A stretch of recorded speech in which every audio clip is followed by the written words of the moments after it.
E nós vamos conversar com o médico infectologista e professor emérito da Faculdade de Medicina da Universidade Federal de Minas Gerais, Dirceu Greco. Bom dia, Dirceu. Bom dia para você e para todos que nos ouvem, nos veem. Sim, muito bom dia. Dirceu, ontem o governo do estado de São Paulo registrou uma alta de 56% no número de pessoas internadas com Covid-19 em UTIs nas últimas 2 semanas, ante um aumento de 50% do índice de internações em leitos de enfermaria por conta da doença. Só para a gente registrar, aqui na quarta-feira, por exemplo, havia 474 leitos de UTI ocupados e na enfermaria eram 857. Isso é um indicativo de que pode haver uma nova onda de contágio de Covid-19 no Brasil, Dirceu?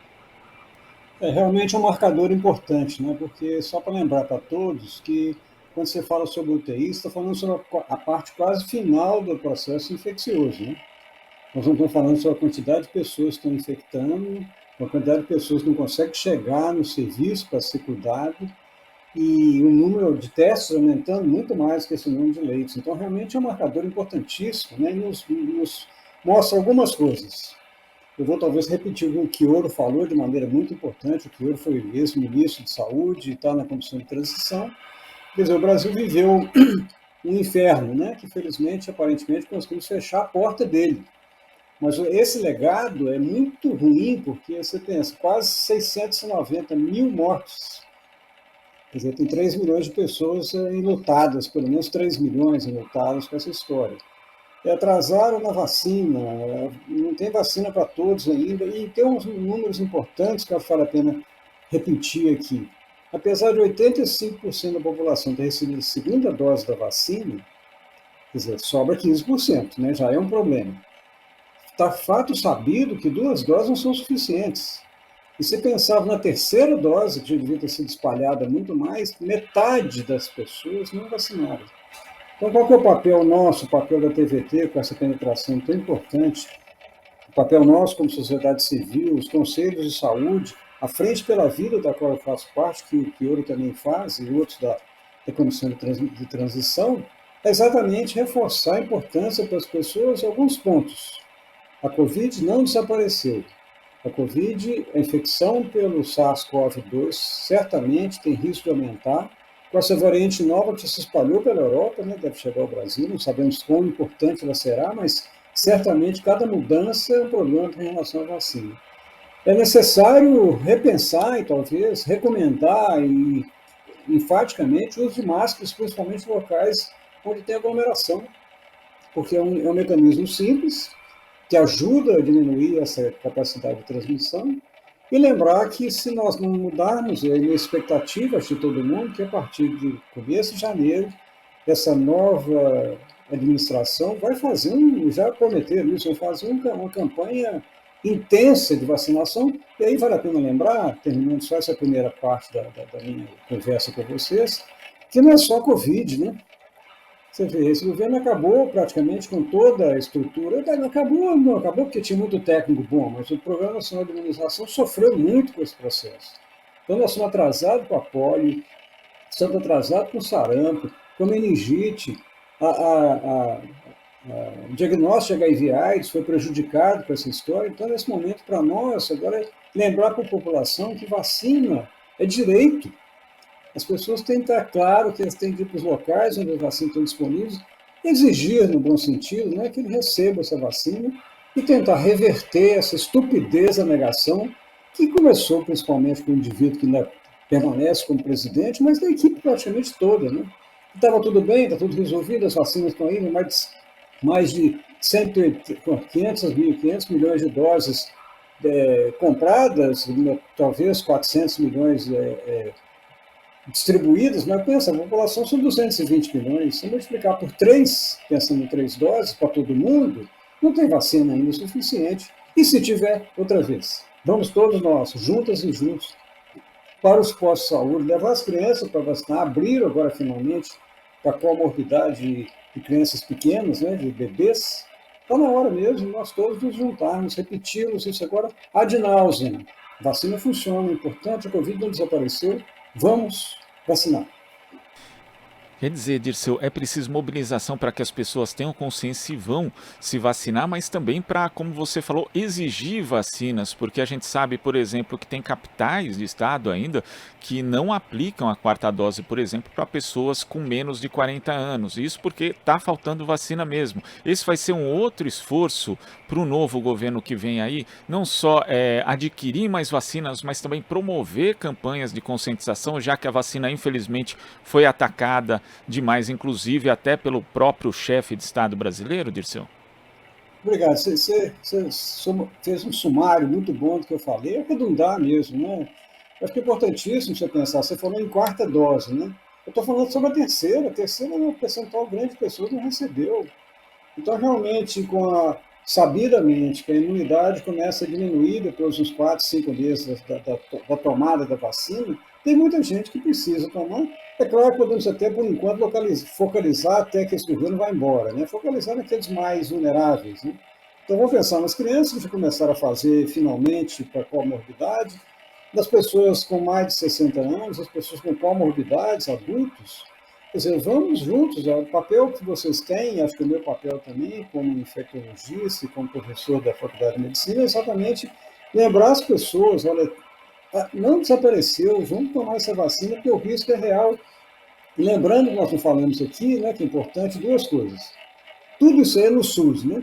Vamos reforçar isso, o governo que está chegando está dizendo que eles vão dar um suporte enorme para o SUS.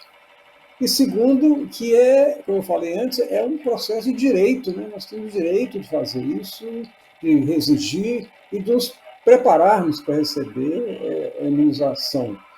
Vacinas infecções imunopreveníveis, a maior parte delas tem chance de chegar, né?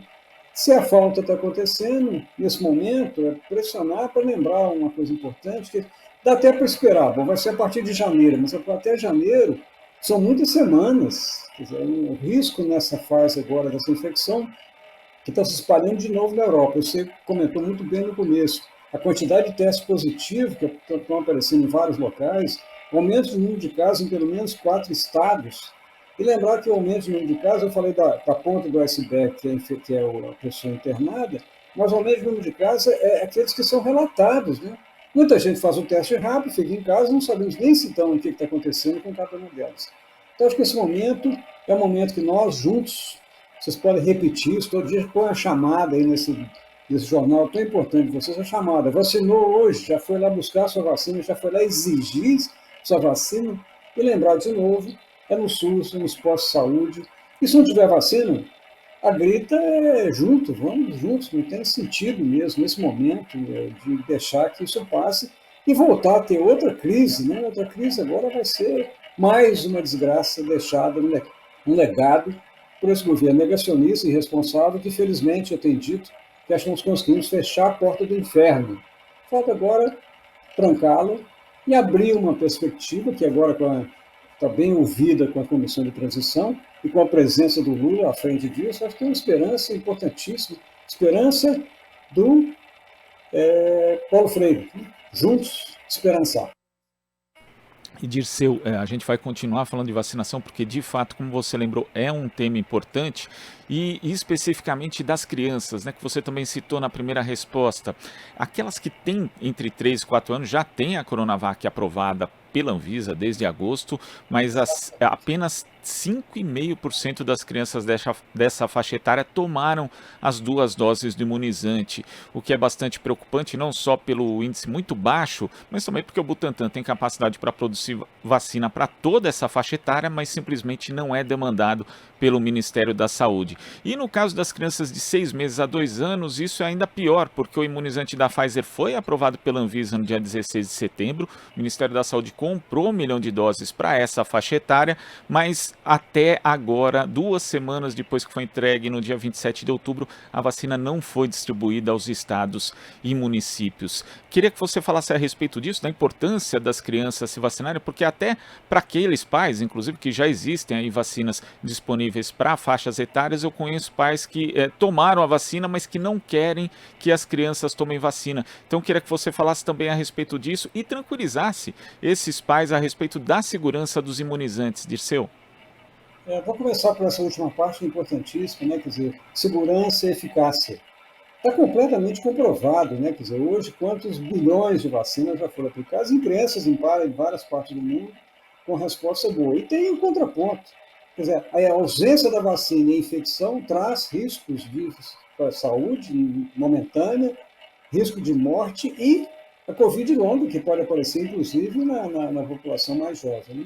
Então, acho que é isso que você falou, eu já tinha falado, e nós vocês vão repetir isso várias vezes durante as próximas 8, 10 semanas, até a posse do Lula, que é que os pais levem as crianças.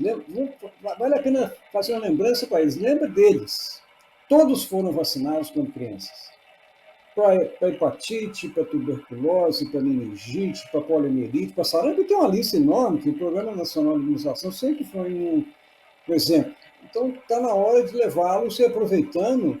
Parece, a notícia que eu vi mais recente, é que 1 milhão de doses já começaram a ser distribuídas para essa população super jovem, né? Bebês, por enquanto só para comorbidade, já pode ser um começo, mas a pressão tem que ser aumentada mesmo para comprar mais imunizantes. Nós nem falamos, acabou ficando meio apagada a história, vacinas caríssimas. Né? Estava na hora de ter quebrado essa patente há muito tempo, mas não quebraram. Agora, já que não quebrou, vão comprar o preço que tem e pensar que o próximo governo possa certamente melhorar a produção brasileira, aumentar a transferência de tecnologia, para que todas elas nós tenhamos, não ficar nessa falta, como você comentou, a Coronavac fabricada em São Paulo, espetáculo Butantan, não tem para essa população aí não tem, né? Na verdade, tem, não está distribuída para a população acima de 4 anos. Então, acho que o momento é grave, mas nós temos todos os instrumentos para contrapor isso aí.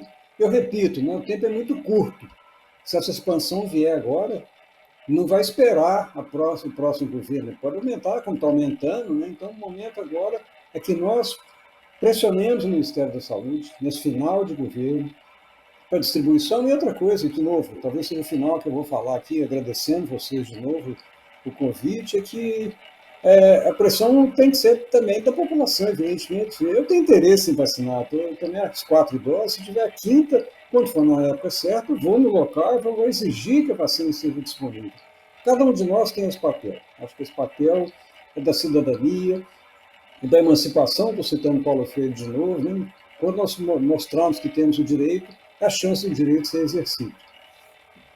Agora, Dirceu, você citou essa questão do CONAS, inclusive, né, o Conselho Nacional dos Secretários de Saúde. E quando a gente observa ali os dados, né, da média móvel de casos registrados, não existe muita variação. Mas quando a gente vai para os testes, por exemplo, de laboratórios, né, que são fornecidos pela Associação de Farmácias, a gente vê um aumento muito grande e também nas internações a gente vê essa elevação. A gente pode dizer hoje que, infelizmente, a testagem no Brasil, que já era e sempre foi muito baixa durante o período mais crítico da pandemia, agora deve estar ainda pior, já que esses números acabam não refletindo a realidade, pelo menos pelo que a gente vê ali pelos dados do CONAS, Dirceu? É exatamente isso. Porque se você olhar números, os números são muito importantes para nós termos ideia de como nós vamos lidar com eles. Né? Quer dizer, aumentou a internação em CTI. É um marcador gravíssimo, né? Porque internar em CTI tem risco de morte. Aumentou o número de testes, apesar de nós não sabemos quantos testes estão disponíveis. Entre os disponíveis, um percentual grande está aparecendo positivo. Né? Então, mostra outro ponto importante, que as pessoas quase certamente sintomáticas que foram ao local onde puderam ser testados, pagando ou não. E tem um processo, vamos chamar um buraco entre isso aí, entre o diagnóstico, que é esse exame, né, que é importantíssimo, que teria de aumentar mesmo, fazer uma sentinela de testes no Brasil por muito tempo para essa e outras doenças infecciosas, mas aí a expectativa, se tem talvez 1 em cada 5 positivos, o percentual deles vai evoluir. Evolução primeiro para a doença, que pode ser branda, se tiver vacinado, mas pode ser grave, aumentando a pressão sobre o serviço terciário, né, de UTI principalmente. Então, claro que os marcadores são ruins. Aumento de testes positivos e aumento de casos em CTI em locais bem definidos, está mostrando que tem um espaço aí no meio, que são pessoas que estão infectadas. Com a história da liberação, eu tenho certeza que aí onde é que você está, como aqui em Belo Horizonte, locais que a gente vai, as pessoas estão na rua. Então, aglomeração, parecendo que tudo passou. Alguns, como eu, felizes pela essa mudança de governo, mas a felicidade não impede que eu tome cuidado preventivo, né, que vai servir para todos nós. Então, certamente, esses marcadores que apareceram são marcadores ruins. E se, olha, tomara que não vá para frente, foi só um pico, mas eu prefiro, outra vez, aquele aforismo, né? Vamos prevenir. Não custa nada prevenir, é simples. Vacina disponível, vacina eficaz, vacina segura e métodos de prevenção, vale a pena fazer. Podemos só depois falar, puxa vida, talvez não precisasse, mas olha, nós não vamos saber disso enquanto não fizermos. Né? Então está na hora mesmo. Outra vez, hoje é 11 de novembro de 2022. Nós temos ainda 50 dias até o novo governo. Vamos pressionar, né? Isso é hora de pressionar. Outra vez, cada um de nós pressionar, levar crianças, irmos juntos, né, com as pessoas mais idosas para vacinar. Resumindo, Dirceu, é mobilização, medida de prevenção e vacinação. É uma síntese boa. Mobilização pelo direito. Facilitação de ter vacinas. Aumentar a utilização de máscaras e receber informação correta. Porque, olha, a negação continua. Essa história dos pais não querendo vacinar as crianças é um negócio completamente absurdo, se pensar no passado nosso. Né? Quantas infecções foram, algumas eliminadas, varíola foi uma delas, a poliomielite aqui foi livre, foi feito por vacina, não foi por mágica não, vacina. Então, lembrar para os pais, olha, é irresponsável quem evita que suas crianças vacinem. É intolerável que esse governo que está finalmente acabando, podia falar graças a Deus, mas essa palavra não está no meu vocabulário, mas felizmente está acabando, tem a obrigação de manter esse processo, né, facilitar que essas vacinas cheguem nos locais. Uma coisa a gente sabe, né, você já foi vacinado, a competência dos locais, eu já fui vacinado em 3 lugares diferentes em Belo Horizonte, tudo pelo SUS.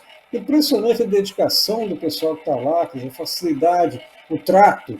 Isso que nós precisamos, a mudança para esse novo Brasil, vai começar a mudar devagar, né? A disparidade vai continuar, mas acho que é importante, o que a gente puder fazer para mitigar essas diferenças é o nosso papel.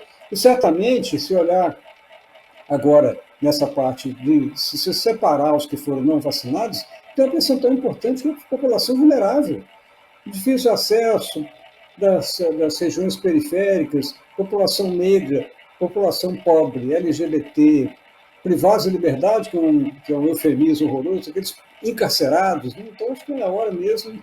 Tem jeito de mudar isso aí sem grandes mudanças. Só vontade política e pressão, que é a nossa pressão como cidadãos. Dirceu, muito obrigado pela sua participação aqui no Jornal Brasil Atual de hoje. Até a próxima. Sim, conta comigo, pressão juntos. Um abraço para vocês, um abraço para quem nos vê. Tchau. Um abraço. Conversamos aqui com o médico infectologista e professor emérito da Faculdade de Medicina da Universidade Federal de Minas Gerais, Dirceu Greco.